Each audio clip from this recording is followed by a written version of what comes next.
अरे कीनो शिव शंकर को ध्यान वे गिरिजा ने रटने लगा।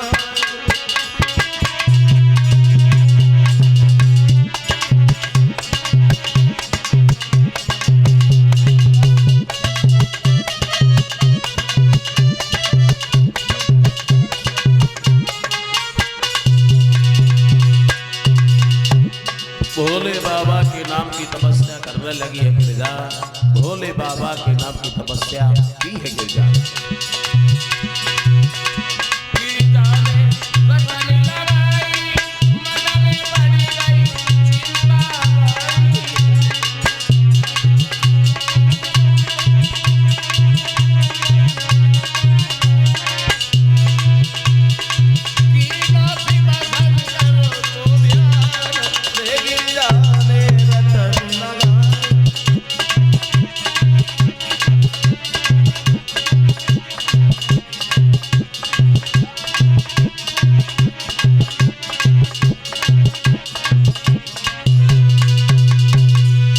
भोले बाबा के नाम की तपस्या करने लगी गिरिजा। तपस्या में लीन हो गई। जहां गिरिजा भगवान शंकर की तपस्या कर रही थी, अकस्मात शक्त तेरे सामने पहुंची है। बोले गिरिजा क्या बात है? भजन कर रही हो? किनका भजन कर रही हो? किनकी तपस्या कर रही हो? शक्त ऋषि सवाल करते हैं। गिरिजा नहीं मालूम है।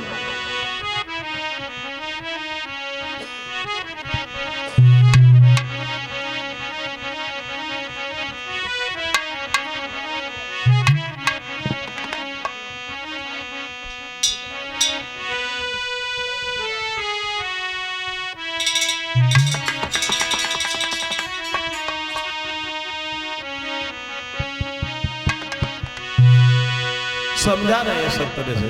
गिरिजा किनका भजन कर रही है? किनकी तपस्या कर रही है?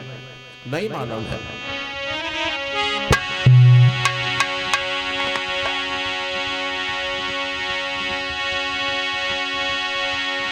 बोले गिरिजा तप ज्वाला में किनको मलयंग जला दियो, किनको मलयंग जला दियो।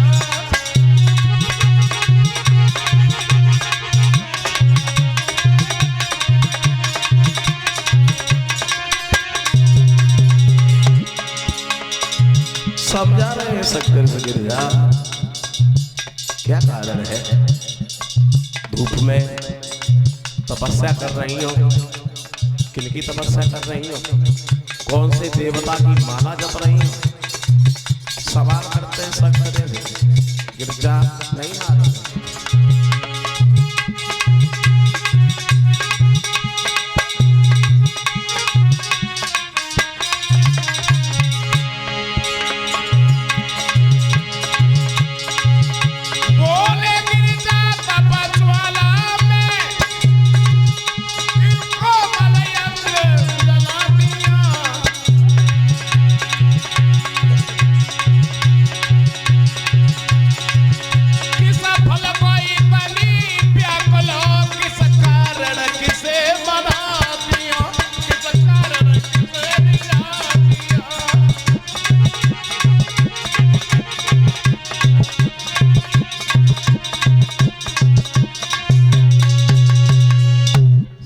बोली शक्त से अगर तुम सवाल ही कर रहे हो तो सुनो।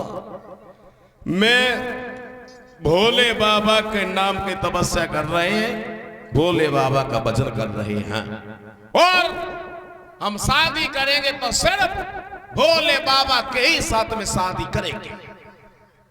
और जैसे ही तरह शब्द शक्त ने सुने क्या पागल हो गई है गिरिजा? भोले बाबा के साथ में शादी न कर। हाँ हाँ, भोले बाबा के पास कुछ नहीं है, घर नहीं है, मकान नहीं है, परिवार नहीं है, यहाँ तक के भोले बाबा की जिंदगी ही नहीं है।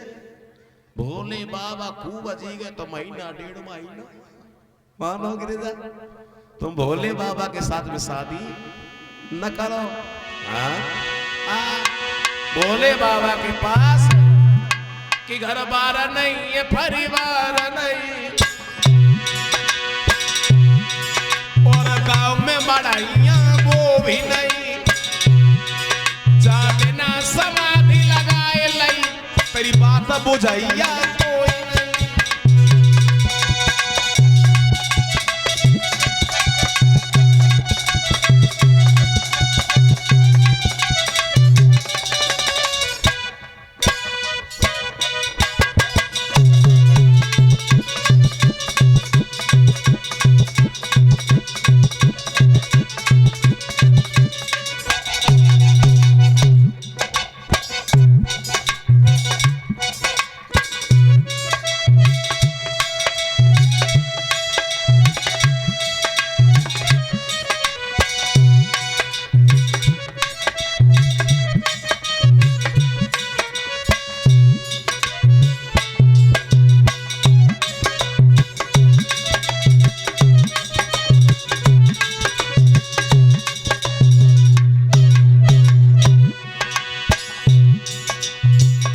थोड़े से समझा रहे हैं, मेरी बात मानो। तो तुम भोले बाबा के साथ में शादी ना ना ना, भोले बाबा के साथ में शादी नहीं कीजिए।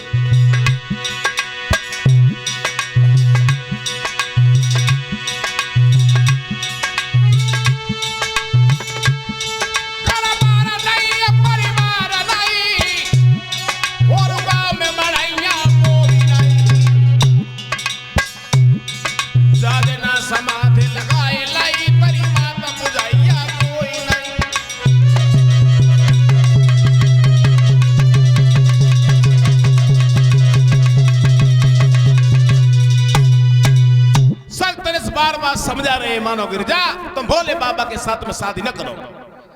तो गिरजा बोली, सख्त तुमने हमसे ये पूछा कि कौन से देवता की माला जप रही है, हमने बता दिया। अब हमने तुमसे अपनी राय तो नहीं पूछी थी कि हम शादी भोले बाबा के साथ में करें या न करें। हम शादी करेंगे तो सिर्फ भोले बाबा के ही साथ में शादी करेंगे। सख्त से बोले, गिरजा मुझे क्या मतलब करनी है तो कर ले। सख्त से वहां से चले गए। तब तक क्या देखा, एक तारक नाम का राक्षस पैदा हो गया। अब वो तारक नाम का राक्षस सभी देवताओं को सताने लगा, मारने लगा, परेशान करने लगा। देवता बड़े परेशान हुए, ब्रह्मा जी के सामने पहुंच गए, बोले प्रभु क्या हो रहा है? ये तारक नाम का राक्षस बड़ा ही परेशान कर रहा है, इस राक्षस का वध कैसे होगा? तो ब्रह्मा जी बोले, देवताओं इस राक्षस को मारने वाला अभी कोई पैदा नहीं हुआ। देवता बोले क्या मतलब? क्या ये अमर है? का बिल्कुल नहीं। तो फिर?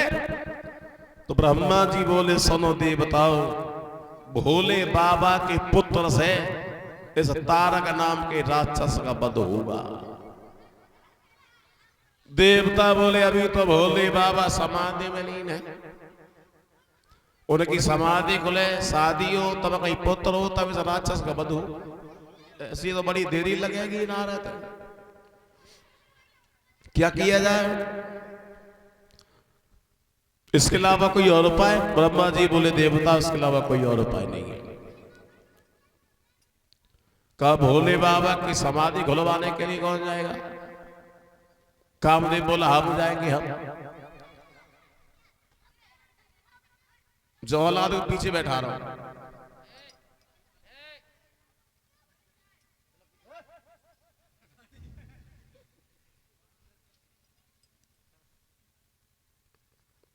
साधु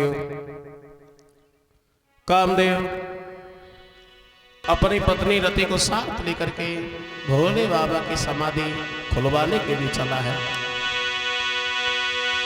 कि काम ने वहां जाते ही जाते सारी माया फैलाए डाली।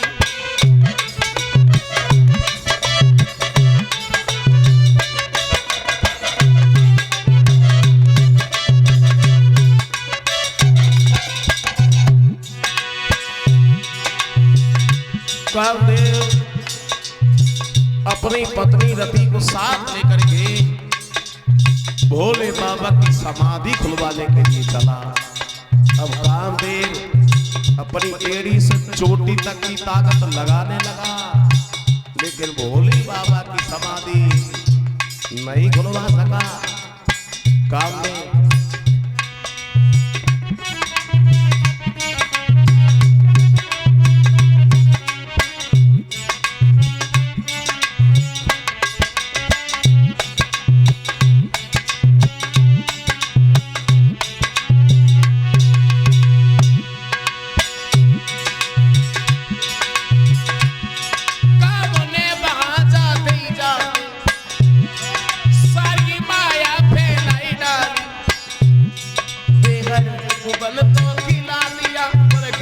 बसंत बनाएगा।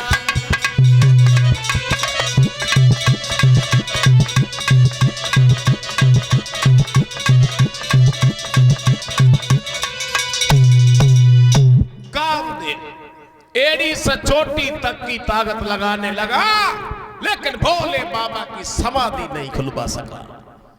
अंत में रति अपनी ताकत लगाने लगी।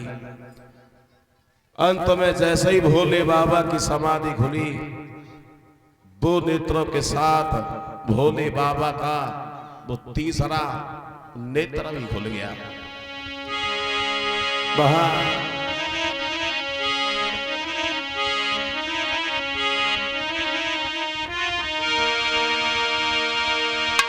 अरे खुला तीसरा नैन भी नैनों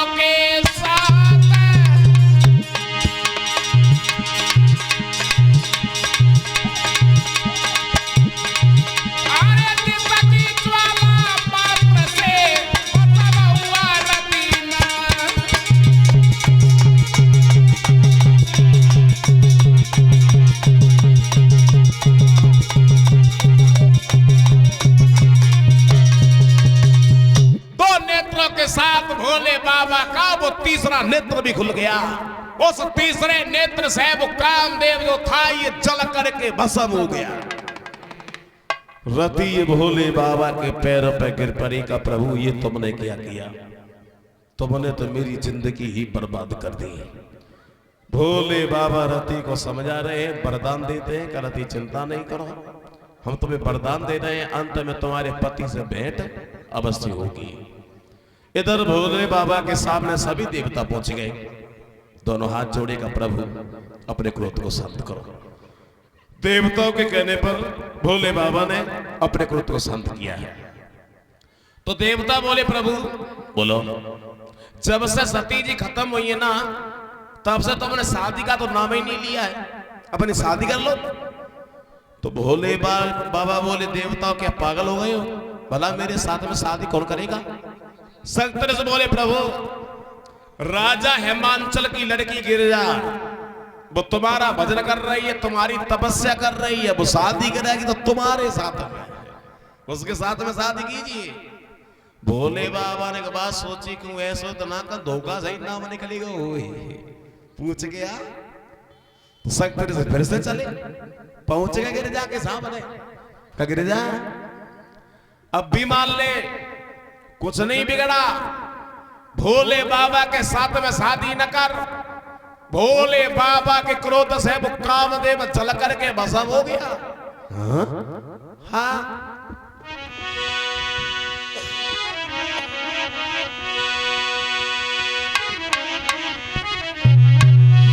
समझा रहे?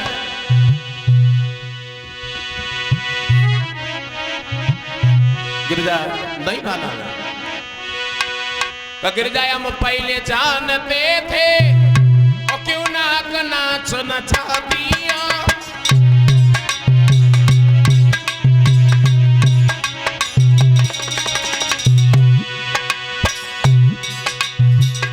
समझा रहे सर गिरजा, कुछ नहीं बिगड़ गया। अभी मान ले भोले बाबा के साथ में शादी ना ना ना, भोले बाबा के साथ में शादी नहीं कीजिए। समझा रहे हैं?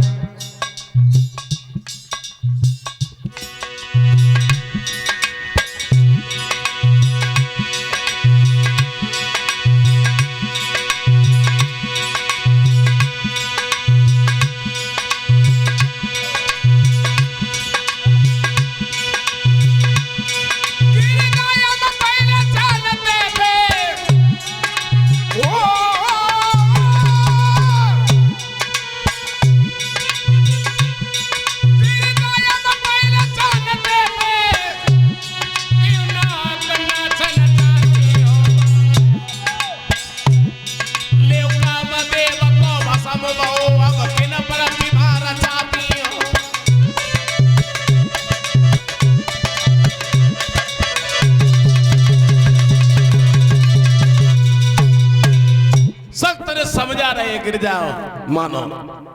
भगवान के क्रोध से वो कामदेव चल करके वसम हो गया, तुम भोले बाबा के साथ में शादी न करो। तो गिरजा बोली सक्तरिस तुम फिर से चले आए, तुमसे हम एक ही बार बार एक ही बात कह रहे हैं कि हम शादी करेंगे तो सिर्फ भोले बाबा के साथ में करेंगे। और समझा रही है गिरिजा सक्तरिस से, नहीं मालूम है तुम्हें क्या कोई ऐसा अनुरागी है और जिसने अनुरागी न किया मुझे कि मन उलझा उसी बैरागी पे जिसने बैरागी ने किया मुझे।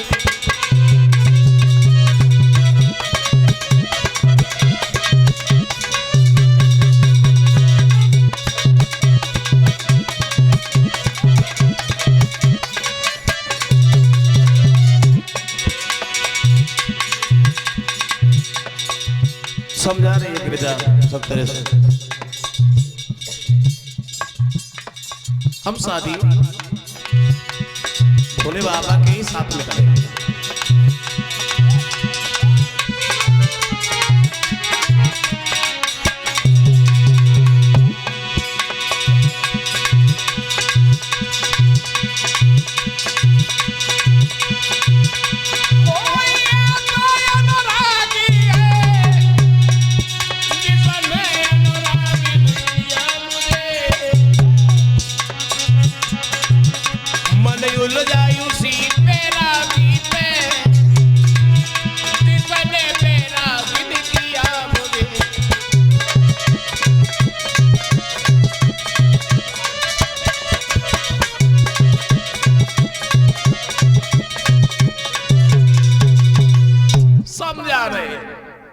देखो सक्तरिस तुमसे बार बार हम एक ही बात कह रहे हैं, हम शादी करेंगे तो सिर्फ भोले बाबा के ही साथ में शादी करेंगे।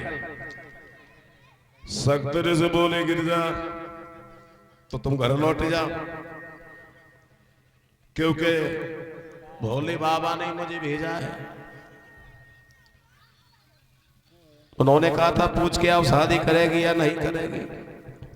इतनी कह करके सक्तरिस ये भोले बाबा के सामने पहुंचे, गिरजा अपने घर चली है। गिरजा ने भोले बाबा के साथ में शादी करने के लिए 44,000 साल तपस्या की थी। गिरजा ने भोले बाबा के साथ में शादी करने के लिए 44,000 साल तपस्या की। उसके बाद गिरजा अपने घर पर पहुंची। सक्तरिस भोले बाबा के सामने पहुंचे, बोले प्रभु राजा हिमांचल की लड़की गिरिजा वो तुम्हारे साथ में शादी करना चाहती है, तुम उनके साथ में शादी कीजिए। अब भोले बाबा बोले शादी तो कर लेंगे, लेकिन शादी ऐसे थोड़ी ना हो जाती है मेरे का। शादी में तो मजिया की जरूरत होती है। कौन बनेगा, कौन जाएगा हिमांचल के सामने। देव ऋषि नारद बोले प्रभु हम जाएंगे। पहुंच गए नारद हिमांचल के सामने का सरोवर। महाराज तुम्हारी लड़की गिरिजा ये भोले बाबा के साथ में शादी करना चाहती है और तुम गिरिजा की शादी भोले बाबा के साथ में कर दीजिए। तो हिमांचल समझा रहे बाबा नारद, अगर गिरिजा भोले बाबा के साथ में शादी करना चाहती है तो मुझे कोई ऐतराज नहीं है, शादी करने के लिए हम तैयार हैं। नारद भोले बाबा के सामने पहुंच गए, बोले प्रभु हिमांचल ने हाँ कर दी है, तुम दूल्हा बन जाओ, शादी करने चलो। अब भोले बाबा बोले नारद शादी करने के लिए चलेंगे कि अकेले चलेंगे, बारात में कोई जाने वाला तो है ही नहीं, कौन जाएगा। नारद बोले मुझे क्या मालूम। अब भोले बाबा ने ज्यादा देरी नहीं की, कैलाश पर्वत पर खड़े हो गए, आवाज लगाई का जितने भी भूत प्रेत हैं वो मेरी बारात में जाने के लिए तैयार हो जाओ। और जो भूतन ने सुनी तो भूत कूदन लगी। बोले बहुत दिन के बाद नंबर हुआ ऊपर आई थी को। अब देवियां ये भोले बाबा को दूल्हा बनाने के लिए कहीं दूल्हा। एक बात कही का प्रभु बोलो इस कैलाश पर्वत में कुछ है ही नहीं, दूल्हा कैसे बनोगे। तो भोले बाबा बोले कि बात बताओ, दूल्हा बनने में सबसे पहले क्या की जरूरत पड़ती है। प्रभु हल्दी की, हल्दी कहां से लेके आओगे? अब भोले बाबा ने सोचे बाबा हल्दी कहां से लेके आए। क्या किया? भोले बाबा ने हल्दी के बदले अपने शरीर में भस्म लगा ली। भस्म कहो और कुछ कमी? बोले हाँ। क्या? कहा भी तुम्हारे हाथ में कंगन नहीं बंधा, कंगन कहां से लेके आओगे? अब भोले बाबा ने सोचिए वो कंगन कहां से लेके आए। क्या देखा? एक पतली सी नागिन जा रही थी। भोले बाबा ने नागिन ली, हाथ से लपेट ली, ऊपर से बिच्छू लगा लिया, कंगन हो गया।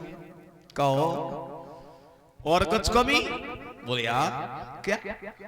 कहा भाई तुम्हारे सर पर मोर नहीं रखा, मोर कहां से लेके आओ? भोले बाबा ने क्या किया कि मोटा सा नाग लिया, सारे सर से लपेट लिया और फन सीधा कर लिया, मोर हो गया। कैसे दूल्हा बने भोले बाबा।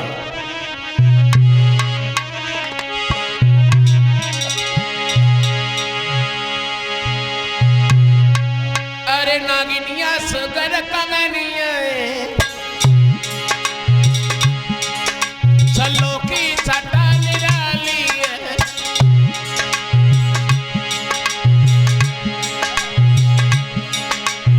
भूत प्रेत बसाची बोला बूढ़े बैल की सवारी है।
कैसे दूल्हा बने भोले बाबा। और दूल्हा बनने के बाद फिर ये शादी करने के लिए गए। कहा? हेमांचल के घर में। सर्पों का सैरा सुहाना लगता है,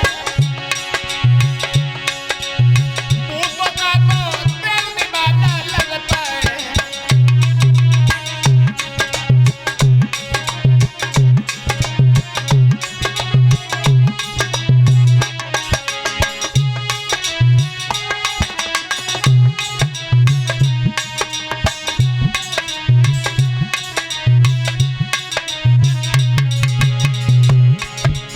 कैसे दूल्हा बने भोले बाबा।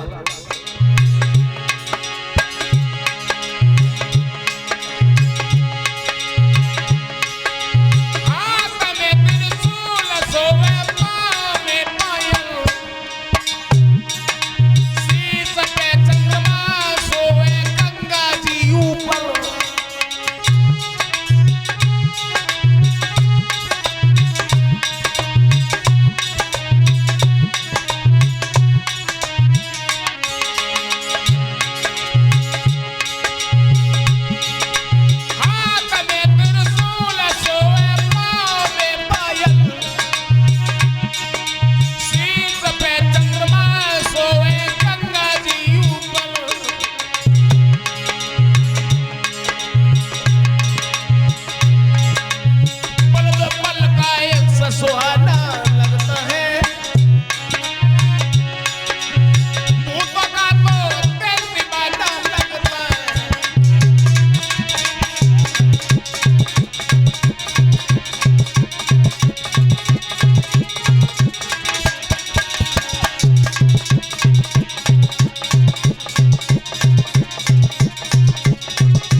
दूल्हा बन करके ये भोले बाबा नादिया पर बैठ करके ये शादी करने के लिए गए।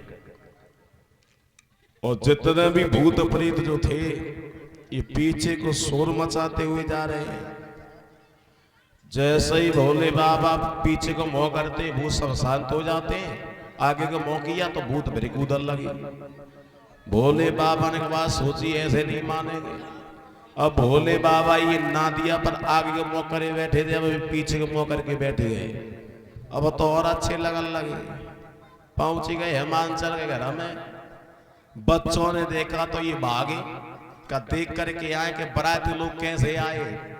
और जैसे ही उन्होंने भूतन को